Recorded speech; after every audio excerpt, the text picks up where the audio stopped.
বিসমিল্লাহির রহমানির রহিম। প্রিয় দেশবাসী, আসসালামু আলাইকুম রহমতুল্লাহি ওয়া বারাকাতুহু। আমি লিটন চৌধুরী হাজির হলাম রাজনীতির আলাপ আলোচনা নিয়ে। আজকে আমার কথা আপনাদের সামনে। প্রিয় দেশবাসী, আপনারা জানেন যে জামাত 11 দলীয় যে জোট করেছে, এই জোট করা আমি বলি জামাতের সবচেয়ে বড় ভুল। প্রথম হলো, জামাত 300 আসনে তার প্রতিদ্বন্দ্বী যে বিএনপির সাথে লড়াইটো, জামাত আর বিএনপি এইটো এক মুদ্রার এপিট আর ওপিট। জামাত যাবে, নাইলে আপনার বিএনপি যাবে। এই দুই দলই তো ক্ষমতায় যাওয়ার চান্স হইল গিয়া 12 ফেব্রুয়ারি নির্বাচন। তাহলে জামাত কেন এককভাবে তার প্রার্থিতা ঘোষণা করল না? এক, জামাতের ভুল।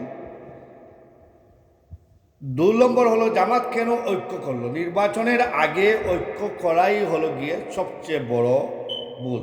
কারণটাই হলো যে এই যে আপনার চরমুনাই এমন একটা সংগঠন, ইসলামী আন্দোলনের সাইনবোর্ড ওরা ব্যবহার করে। বিগত দিন আমরা 1977 না 78 এরাতে এদের জন্মও হয়েছে। এই দলটি ইসলামের পক্ষে কি কাজ করেছে বিগত দিন আমরা কিছুই, জ্বলন্ত কোনো প্রমাণ আমরা কিছুই পাই নাই। তাহলে এই দলকে কেন টেনে হেঁচড়ে জামাতের সাথে অ্যাড করা হলো? জামাত তো এমনিই একটা শক্তিশালী সংগঠন, মাঠ পর্যায়ে এরা অনেক 3 নম্বর পজিশন বাংলাদেশে। আওয়ামী লীগকে যদি আমি নিয়ে আসি, বিএনপি, আওয়ামী লীগ, জামাত, এই 3টা সংগঠন হলো মাঠ পর্যায়ে খুবই শক্তিশালী। যেহেতু আওয়ামী লীগ তার কার্যকলাপের কারণে এই ইলেকশনে আওয়ামী লীগ অংশগ্রহণ করতে পারবে না, বিদায় জামাতের চান্স ছিল নম্বর 1-এ।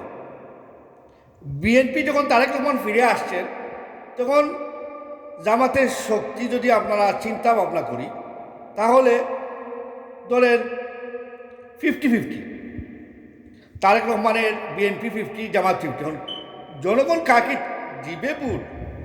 এই অন্ধকারের ভোটটা কে পাবে সেটা বলা মহা মুশকিল।